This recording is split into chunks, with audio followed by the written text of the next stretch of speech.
I'm giving Dragon Quest I HD-2D Remake a 7 out of 10. Here's why. I feel like it's impossible to rate a remake without at least having a basic understanding of where the game came from. So I dusted off my old NES cart, I blew into the bottom of it, and I slammed it into my Retron 5 to see what the original Dragon Quest was all about. Or Dragon Warrior, I should say. We beat him.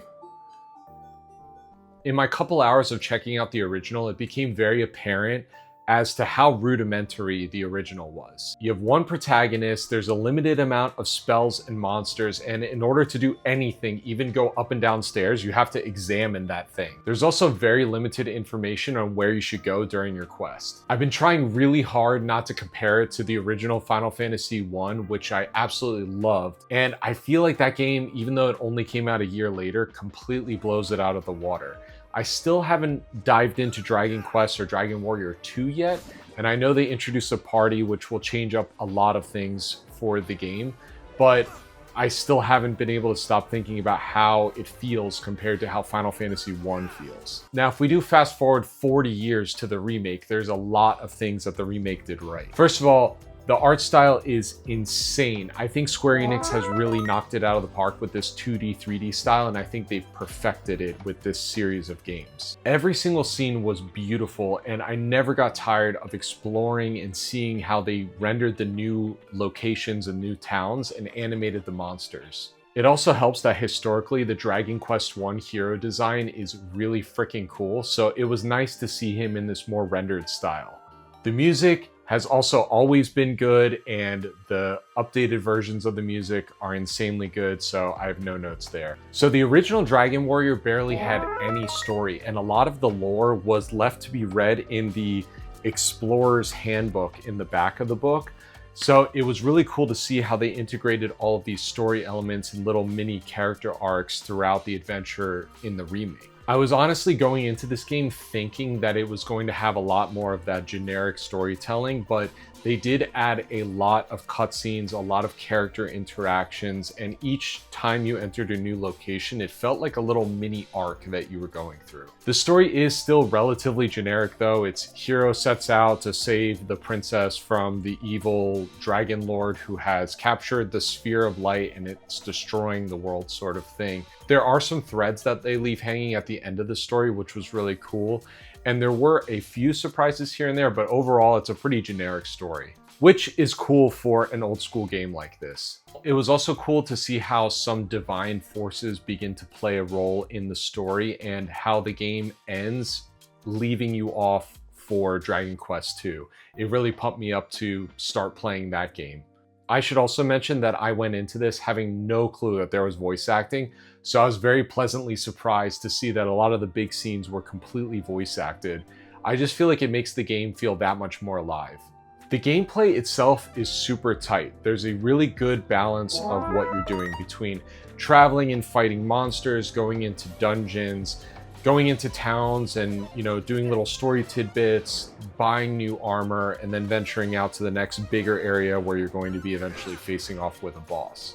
There's tons of little things to discover and collect, which is really nice, especially in a more generic, basic RPG like this, because finding things like seeds and new equipment to boost your stats is not only really important, but it also is an incentive for you to explore and look, in cupboards and stuff like that. There's also a lot of really nice quality of life features. If you want to be really hardcore and go through this game with no, map markers, you could totally do that. Or if you want to just more casually sort of play and be engrossed in the story and the combat, you can turn on map markers, and it kind of gives you a lot better of an idea of where to go, because the hints are pretty vague in terms of what your next objective is. Things like the speed up feature have been a staple in a lot of these RPG remakes in the past 10 years or so, and it's definitely very, very nice. I will say that if you go ultra fast, it makes the combat feel really good and fast, but the text goes by so quickly that it was kind of hard to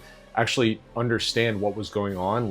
I'd have a status effect and not have the time to read it. So you do kind of have to get used to that flow and find out the right balance that's good for you. The game is also not extremely long and it doesn't overstay its welcome. I beat the game in about 18 hours or so, which I felt like was a good length for this. I have played an earlier version of this, like all the way through. I played the mobile version. I think I beat that one in like 9 hours. So that just goes to show how many more things that they've included in this in terms of padding out the game with cutscenes and story stuff, as well as more places to explore and things to do. Okay, so this is where I have some serious gripes. I've played a lot of RPGs in my time, and I am no stranger to grind, but this game just started to feel annoying and unfair in terms of the combat as I went on in my adventure. So obviously most turn-based JRPGs have a party. You can kind of designate one person as your healer, one person as your tank, one person as your spellcaster, whatever. But in this game, it's just one hero, and sometimes you'll be fighting upwards of 4 monsters. And sometimes the monsters have multiple attacks and can do status effects. So there's a lot of times in which you can just feel totally screwed until you level up to a certain level where you get like almost like a enemy wiping ability, like a big thunderstorm that you can hit multiple enemies and it does like tons of damage. So in that sense, the balance for progression of the character feels really, really off. There is also a couple of times with bosses that I was completely frustrated, and it didn't feel like it was one of those situations where it's like, oh, I'm just under-leveled or I'm not trying to figure out a strategy. I was literally peeling through all of the spells, trying to play around with what different types of shields could be used or what types of attacks were like super effective towards the bosses. But many times it almost felt like it came down to luck in terms of whether an attack hit or not. That could totally like disrupt the entire flow of battle. It's like one tiny slip up and you're totally screwed in certain battles in this game. And I get that it's like kind of like a puzzle to get through these bosses, but just having played so many other RPGs, especially more modern RPGs recently, I think if they were gonna add new spells and they were going to, you know, make this more complex, there should have been a smoother progression from getting from one big area to the next. It just felt like they kind of throw you into certain battles and they're like, well, you're not strong enough, so go run around for 30 minutes to level up 2 arbitrary levels to get the new spell that you kind of sort of need to fight this boss. It did feel like the first half of the game was very smooth progression-wise, but then I just sort of hit this wall, and that's when I just started to get kind of annoyed with the game.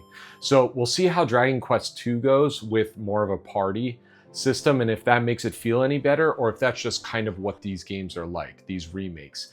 Now, I have played and beaten other Dragon Quest games like Dragon Quest VIII, Dragon Quest XI. I know those are notoriously more easy, but I've just never played a Dragon Quest game where I remember being this frustrated trying to get through what seemed like they should be not difficult battle situations. So yeah, let me know if you played this game too, if you kind of experienced this frustration with the progression, or if it's just me.